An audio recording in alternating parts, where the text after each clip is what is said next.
Well, welcome. Welcome back to the Extraordinary Drummer Show. As you know, I'm your host, Cheron Moore.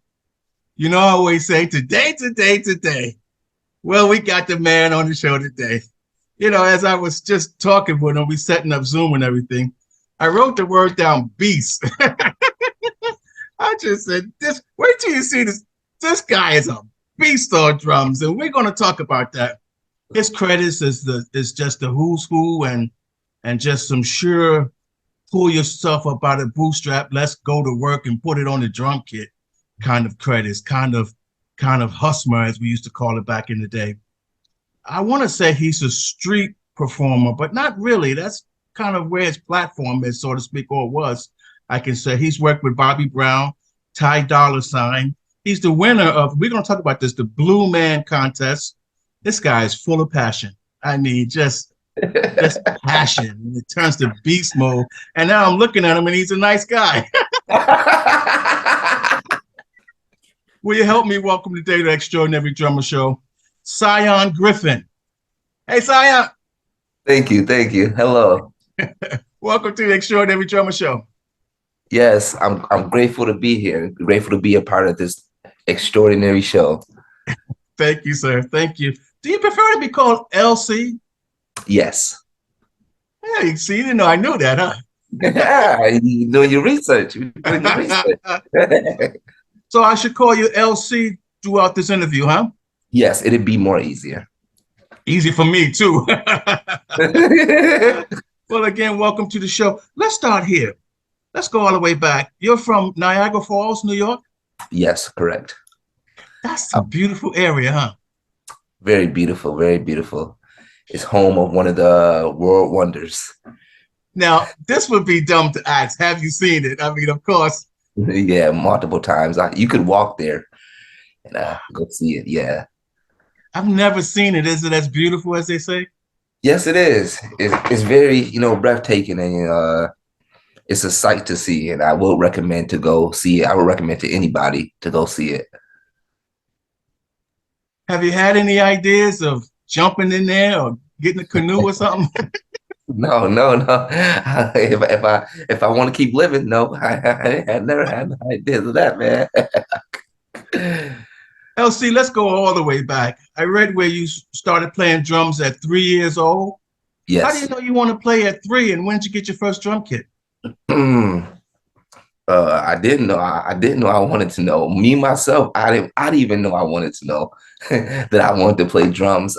It was just something that was placed into my life by God, and I felt like it was embedded in me, and it's been with me ever since that. And my first drum set, I got my first drum set when I was 6 years old.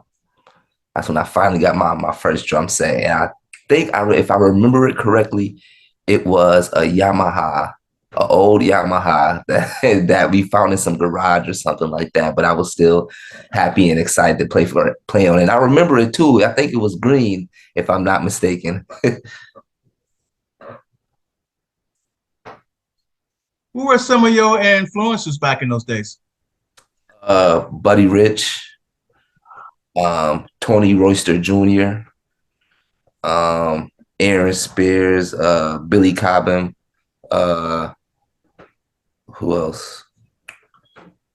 And Mike Mitchell at that time. Let's go to high school. What was the high school scene like? The high school scene, I was too cool for music. I honestly, I got too cool, and I was nervous what everybody would think about me being in band class and me trying to be like the cool person inside school. So I kind of, when I got to high school, I kind of strayed away from playing in band class in school, but I still played throughout church, and I still played. Had a few bands that were interested in me, so I did that, but not in school though, which was the most stupidest idea I ever did in my life. You say you played in church? Yes. You played that shout, man. Did you do the shout, or did you have one of them quiet churches? Come on, man. Come on now. I don't know about no quiet church. I don't know what quiet is, man. And I think that's where I get my playing from, because I be playing a little bit too loud sometimes. But yeah, man. I played church all my life. I come from a background of of church, from coming from church. My dad was a pastor. He's a bishop now, and my mom was a deacon at the time. My grandma, she's a prophet. So it comes from, yeah, that's where I come from. Age 16, you auditioned for America's Got Talent. Yes. How did that come about, and how was it? How was the experience? It came about because of I was looking for competitions to be a part of. I always been very competitive growing up, and I always like being in competitions. So I always would keep my eye open for something. And people always tell me, "Yo, you should do America's Got Talent. You should do America's Got Talent." I'm like, "Yeah, you know what? I should." So I signed up for it, and I got a call back, and they say you should come. You have auditions in New York City. And I'm like, oh, okay. Well, this became real. It's just something that I was looking for and I found it. So yes, I did that, and I went there initially for dancing because yeah, I, I started at age 3 dancing, drumming, at the same time. So I've been drumming and dancing like all of my life. So it was switch between drumming and dancing. One year I'd be doing drumming a lot. Another year I'd be doing dancing a lot. Well, this year I was doing dancing a lot. And yeah, I went there to do dancing. I got to the next round, but I ended up injuring myself where I wasn't allowed to, where I couldn't compete and go back, unfortunately. Hey, let's go to this area. Will you consider yourself as one of the many attributes a street performer? Yes, I would. That's what the street performing is what made me into what I am now. It molded me because to street perform you gotta be the real deal. You gotta come with it or don't come at all, because the people they're unforgiving. They will let you know if you're doing good, or if they don't want you there. They won't hesitate to tell you. So street performing is it's not nothing to play with. So being out there, it has molded me to perfect my craft at an all-time high and always play at a certain level at all times. How do we get you to put a shirt on out there, LC? It's part of the show, man. You see, okay, this is how you get me to put a show on.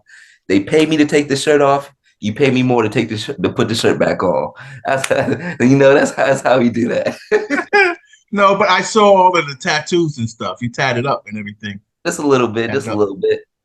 I think the shirt off gives it what I was saying, that beast mode stuff, you Yes, know. yes, yes, Let's talk drum talk a little bit.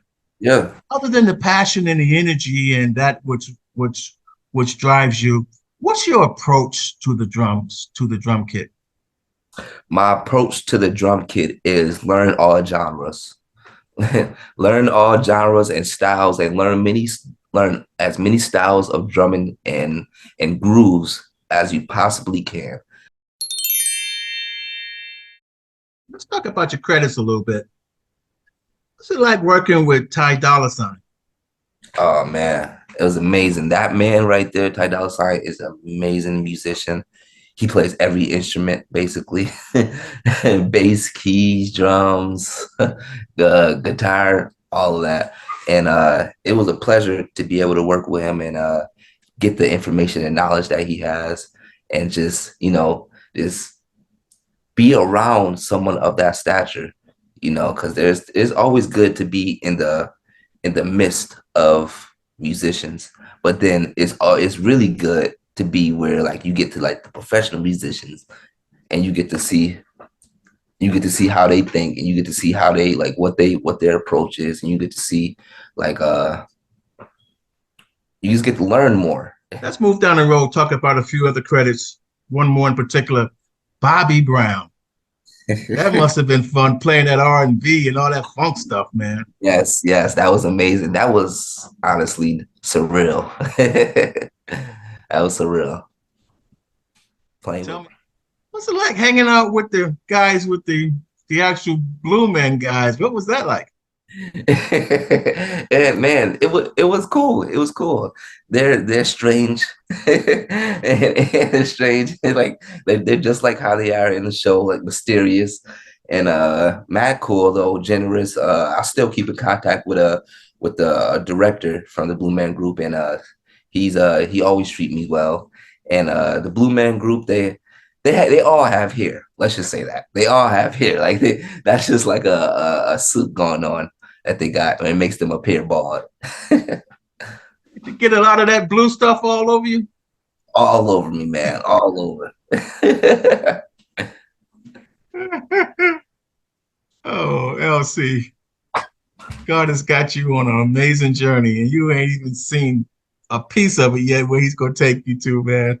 Yes, sir. Let's get on back down the road. Let's get on down the road a little further. Let's talk drum gear. Okay. What drum gear are you playing these days?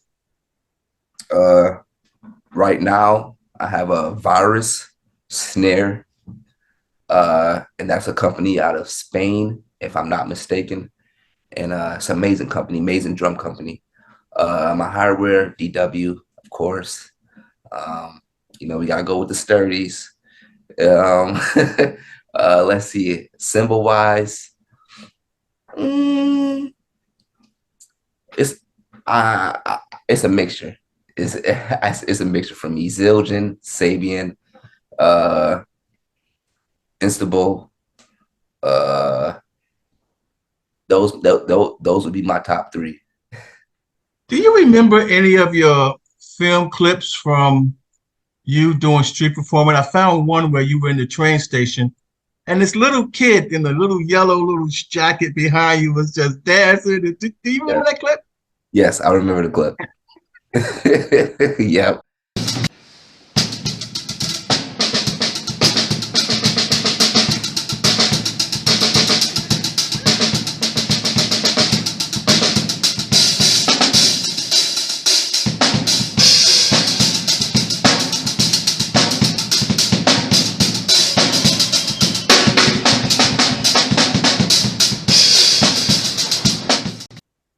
LC, we got a thing on the show we call Word of Advice, where we ask the drummers, we ask the guests if they'll leave a parting word for the up and coming drummers and even the guys at the next level, but that are trying to get traction in this game. Would you leave them a word of advice, please? My word of advice is continue to remember why you started in the first place. Don't worry about the equipment. Don't worry about the brand of the cymbals, the brand of the stick, the brand, the hardware of what you're playing on. Just remember why you started doing it in the first place. And that's because you love it and because it makes you happy and no other reason. Don't get competitive. Don't let your ego get into the way. Just remember the joy that you had when you first picked up the sticks and keep that joy along with you your whole entire life. And it will make you a better musician. Thank you. I want to talk a little bit about your moms. Yeah. I've heard you say in videos your moms was everything. Mm-hmm. It all started with moms. Yeah. Let's talk about moms a little bit. Tell me, how did moms have the influence And to she let me make you be who free. you are? Mom's she let me be free. She let me be me. She let me be me. She let me be free, man. And when I say that, I mean she allowed me to flourish in anything that I wanted to do. And if I told her that I wanted to make music, she would take me to Guitar Center and go get me a MIDI keyboard, and or go take me to Walmart and go get me a laptop so I can download the nearest producing program and start making music on. Or she would take me to the Guitar Center drum off competitions when I was at a young age, and allow me to do those things and allow me to be around like my friends that were dancing at when I was 15 years old, 14 years old. Allow me to be around dancers and learn from them and be around them. All of that right there, it allowed me to be free in the world and be in the world and hone my crafts without even knowing. I was just doing what I love to do. I was just doing what I love to do and just want to always be immersed in it. And with me wanting to be immersed in it is my mom, she saw that and she was like, that's gonna you're gonna be a great, like you're gonna be good. You're gonna be a great person in Cyzon because she see I can do all these things and that I'm independent enough that where I'm capable, that I'm willing enough to take my craft to the next level, regardless of what. And she believed in me wholeheartedly. Like if anybody believed in me, it would be my mother. Like she would always tell me, no, never say the word can't. Cyzon, don't say the word can't. Don't say the word can't. Cyzon all the time. Don't say that word. It does not exist. And I didn't know what she meant back then. I was young, naive, and all this other stuff. But as I grew older, I started to realize what she was talking about and the how much she believed in me and how much that affected me and helped me to be able to become the person that I am.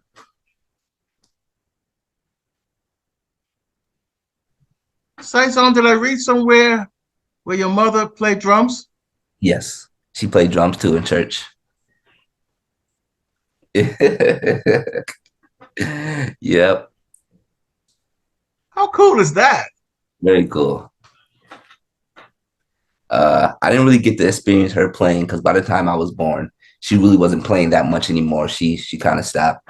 But she told me that she was only reason she was playing because they needed a drummer in the church, and she hopped on the drums and she started playing, and she got pretty good from it. It wasn't bad. It wasn't too bad.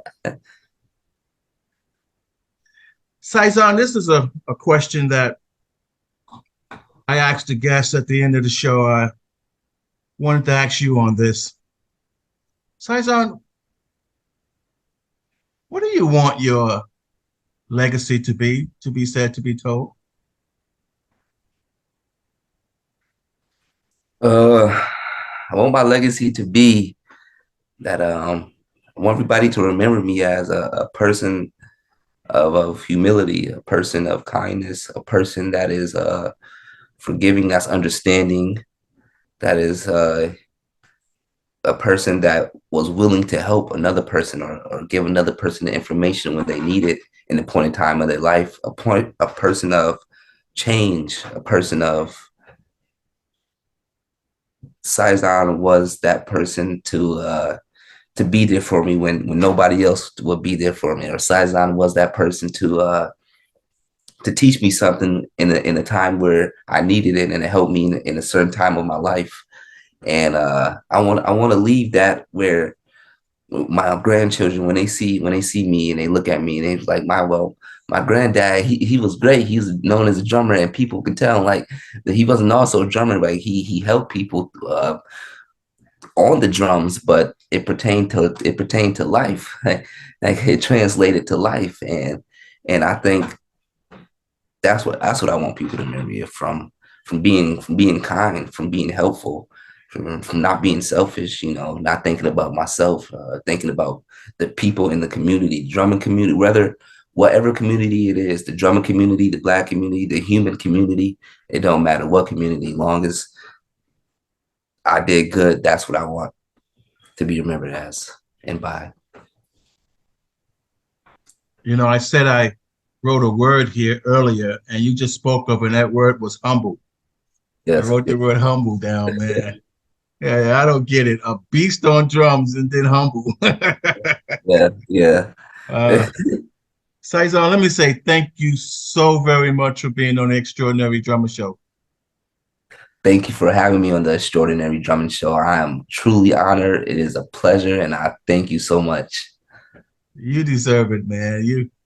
How do you like me getting your name right at the end of the show? Thank you so much. I appreciate it. Hey, would you help us wave goodbye to all the guests? Yes, yes. Thank you again, my friend. Of course, thank you.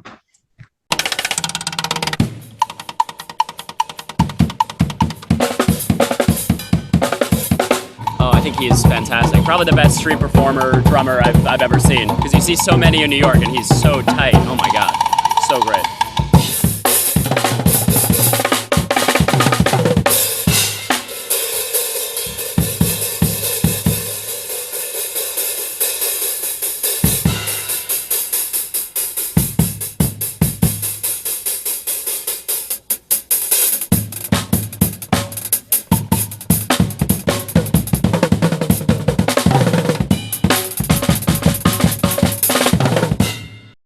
I grew up in Niagara Falls, New York, just being around music. My mom also played the drums. At the age of 3, my mom said I was drumming and dancing at the same time. When I was 16 years old, I had an audition for America's Got Talent. She brought me out here to come do it, and I told her, I'm like, Mom, I want to live out here forever. Like, this is where I want to be at. This is the place. And she's like, yeah? She's like, when you graduate, I'll get you out here. Come graduation, I was 19 years old. She found an apartment out here for me, paid 2 months, and she told me, she said, I'm gonna send you out to New York and you gotta do the rest. And I'm like, okay, I'm fine with that.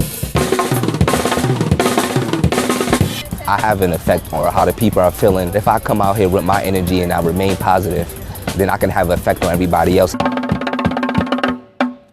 My mom was always the type of one that believed in me and believed in anything that I'm doing, because she know I'm gonna push forth and put my whole 100% into it. So she wasn't worried about me. She knew I was gonna do what I had to do.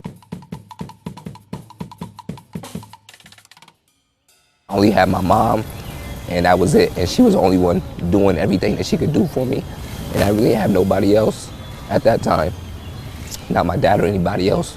But I made sure I kept my head up. And I remember she would always tell me to make sure to stay strong and to keep my head up, because I know she believed in me more than I believe in myself. So. That's all right. We can break if you want. I'm fine. She believed in me more than I believed in myself. So I just got to keep pushing forward for her, because I know that she see in me what I don't even see in myself. The reason I'm here is because of her.